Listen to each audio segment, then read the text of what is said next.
Hello welcome to our channel. This is Pragna. మన అందరికీ ఇష్టమైన పండుగ వినాయక చవితి. రేపు ఆగస్ట్ 27న అయితే వినాయక చవితి అయితే స్టార్ట్ అవుతుందండి. అయితే హైదరాబాద్లో చూసుకుంటే వినాయకుడు ఎక్కడ ఫేమస్ అని అంటే ఖైరతాబాద్ అని అంటారు అందరూ. సో ఇప్పుడు మనం ఖైరతాబాద్ దగ్గర అయితే ఉన్నాము.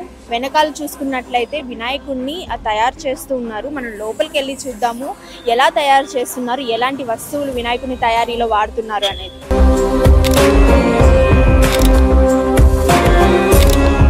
ఇప్పుడైతే మనతో ఉత్సవ కమిటీ చైర్మన్ అయిన రాజ్ కుమార్ గారు అయితే మనతో ఉన్నారు. ఆయన అడిగి తెలుసుకుందాం ఇక్కడ కార్యక్రమం ఎలా సాగుతుంది అనేది. నమస్తే అండి. నమస్తే మేడం. ఇక్కడ చూసుకున్నట్లయితే గడ్డి ఇలా సిమెంట్ అంతా ఉంది. అసలు ఎలా తయారు చేస్తారు ఇవన్నీ? సిమెంట్ కాదు, రాజస్థాన్ క్లే అని ఉంటుంది అనమాట. ఎప్పుడైతే మనము ఇది వాటర్ లో మిక్స్ చేస్తే బంకమట్టి రూపంలో అవుతుంది అనమాట. మనం 2-3 లేయర్లో వినాయకుని తయారు చేస్తాం అనమాట. మొదటి లేయర్ వచ్చేసి వరిగడ్డి, ఈ మట్టి అనమాట. సెకండ్ లేయర్ వచ్చి మీరు ఇక్కడ చూసినట్టయితే వరి పొట్టు, వరి బంకమట్టి. దీనివల్ల ఫస్ట్ లేయర్ దీంతో అవుతుంది, సెకండ్ లేయర్ దారితో అవుతుంది అనమాట. థర్డ్ లేయర్ వచ్చేసి ఉసుక, వైట్ బత్త అట్లా కొన్ని 2-3 వేసేసి దీన్ని రెడీ చేస్తాం. దీనివల్ల ఏమైతుందంటే వినాయకుడు వర్షం పడ్డ స్ట్రాంగ్ ఉంటుంది అనమాట. అట్లా 3-4 లేయర్లలో వర్క్ చేయడం జరుగుతుంది అనమాట. వీళ్ళందరూ ఒరిస్సా సంబంధించిన ఒక టైప్ అనమాట. వీళ్ళు ఒక టైప్ చేస్తారు. మళ్ళీ తమిళనాడు వాళ్ళు వేరే స్టైల్లో చేస్తారు. తమిళనాడు వాళ్ళు ఏం చేస్తారంటే జూట్ బ్యాగ్ రా మెటీరియల్ ఉంటుంది అనమాట. దాన్ని మట్టిని కలిపి తయారు చేస్తారు. ఇట్లా 2-3 రకాలుగా మనం రెడీ చేయడం జరుగుతుంది అనమాట. ఈ పెయింటింగ్ వేసే వాళ్ళు ఎక్కడి నుంచి వస్తారు? వచ్చేసేమో భీమేష్ అని ఆయన కాకినాడ నుంచి వస్తారు అన్నమాట. గొల్లపాలెం అనే విలేజ్ అనమాట ఆయనది. అక్కడ నుంచి ఆయన ఒక 15 మందిని తీసుకొచ్చి వినాయకుని వెనక బిల్డింగ్ మొత్తం వాళ్ళు పెయింట్ వేయడం జరుగుతూ ఉంటుంది. వాళ్ళ అన్నే ఉండే సత్య అని ఆయన ప్లస్ వాళ్ళ టీం 15 మంది వచ్చి రెడీ చేయడం జరుగుతుంది అన్నమాట. పెయింటింగ్ చాలా బాగా చేస్తారు ఆయన కూడా. సో ఇట్లా టీం అనమాట, ఒక టీం సెటప్ ఉంది కాబట్టి కంటిన్యూ వీలే బాగా నిపుణులైన వాళ్ళు చేయడం జరుగుతుంది అనమాట. మనకి ఎప్పుడైనా టైం తక్కువ ఉన్నా కానీ ఎక్కువ మందిని పెట్టి మనం రెడీ చేయడం జరుగుతుంది అనమాట. ఇంకోటి ఏంటంటే ఎక్కడ పెద్ద వినాయకుని అంటారు కానీ ఇంత హైట్లో ఎక్కడ చేయలేరు. ఇంత హైట్లో చేసినా వాళ్ళు అక్కడ నిమజ్జనం చేస్తారు. కాదు మన వినాయకుని ఏంటంటే ఇక్కడ మన వినాయకుని రెడీ చేసి ఊరేగింపుతో తీసుకొని మనం నిమజ్జనం చేస్తాం అన్నమాట. అది ఒక ఖైరతాబాద్ వినాయకుని ఒక ప్రత్యేకత అనమాట.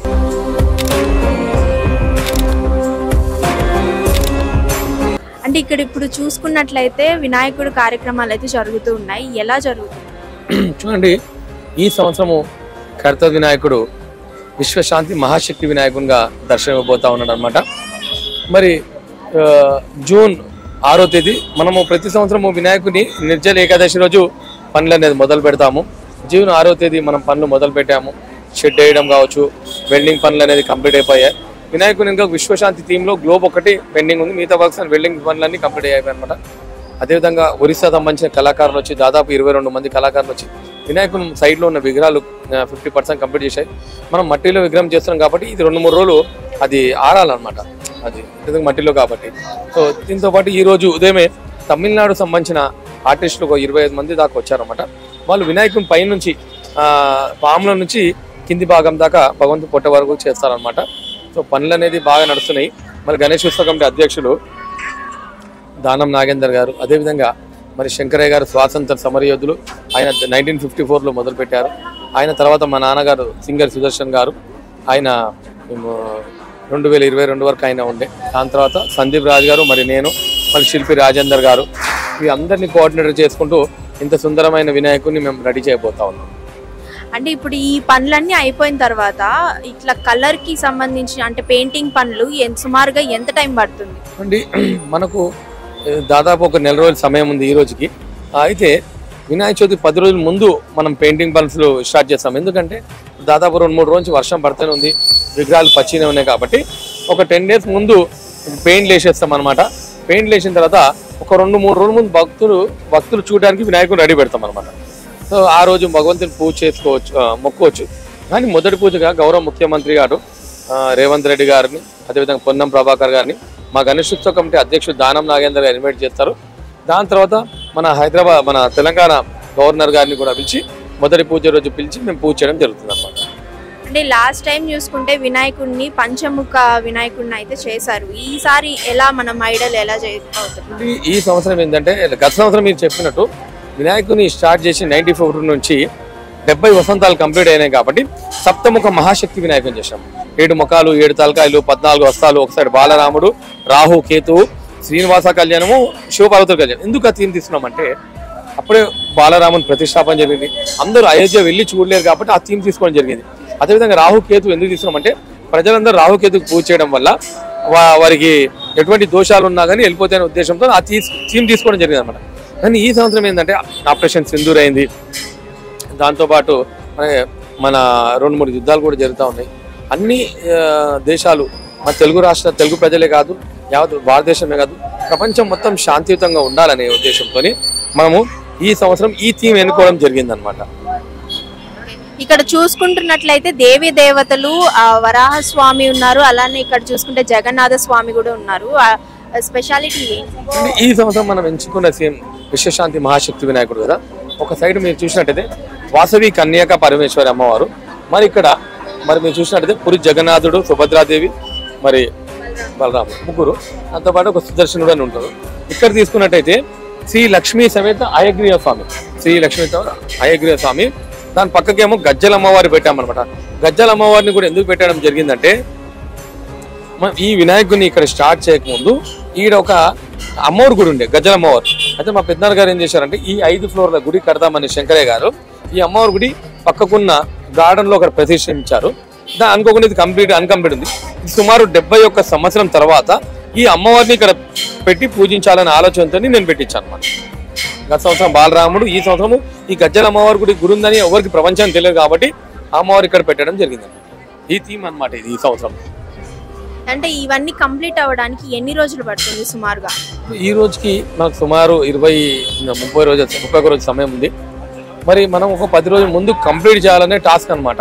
అంటే దానికి తక్కువ పడ్డగానే ఎక్కువ మంది కళాకారులను పెట్టేసి మనము రెడీ చేయడం జరుగుతుంది అనమాట.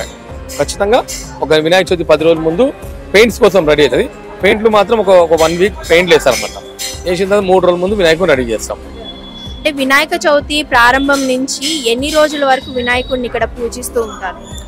మొదటి పూజగా గౌరవ ముఖ్యమంత్రి గారు వస్తారు, అదేవిధంగా పొన్నం ప్రభాకర్ గారు, మన గవర్నర్ గారు, వారితో పాటు ఇతర పెద్దలు వస్తారు. మరి 9 రోజులు పూజలు అందుకుంటారు. 10వ రోజు వినాయకుని ముందున్న షెడ్డు అవన్నీ తీశారు. 11వ రోజు 6వ తేదీ మరి ఉదయం 6 గంటలకు బయలుదేరి హుస్సేన్ సాగర్ వారు 1:30 వరకు వెళ్తాడు. 1:30కి వినాయకుడిని నిమజ్జనం చేసే కార్యక్రమం అనేది ఉంటుంది. ఇప్పుడు వినాయకుడిని ఇట్లా నిమజ్జనం చేసేటప్పుడు అంటే ఇప్పుడు ఇట్లా తయారు చేస్తూ ఉన్నారు కదా వినాయకుడిని, సో వీళ్ళందరూ కళాకారులు అందరూ వచ్చున్నారు అని అంటున్నారు. వాళ్ళకి ఎట్లా మీరు ఎలా పే చేస్తున్నారు? ఎవరైనా ధర్మకర్తలు? ఇది భక్తుల వినాయకుడు అన్నమాట. భక్తులు ఇచ్చే కట్న కానుకలతో ఇంత పెద్ద ఉత్సవాలు జరుగుతాయి. మొదటగా మా బస్తీలో ఉన్న వారందరితో మేము హ్యాండ్లోన్ తీసుకుంటాం. దానివల్ల మేము రెడీ చేస్తాము. దాదాపు 4-5 రాష్ట్రాల నుంచి, ముఖ్యంగా తమిళనాడు, ఒరిస్సా, అదేవిధంగా బాంబే నుంచి వస్తారు.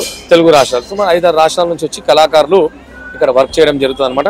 ఇప్పుడు ఒరిస్సా సంబంధించిన జోగారావు గారు ఉన్నారు, తమిళనాడు సంబంధించిన మూర్తి గారు ఈ రోజు వచ్చారు. వారు 2 పార్ట్స్ వరకు షేర్ చేసుకుంటారు పని అనమాట. వీళ్ళందరూ ఏంటంటే మట్టిలో ఉన్న విగ్రహం, మట్టిలో తయారు చేసిన విగ్రహం కాబట్టి వర్షం పడ్డ ఎటువంటి ఇబ్బంది కలగకుండా మనం ఈ వినాయకుని రెడీ చేయడం జరుగుతుంది.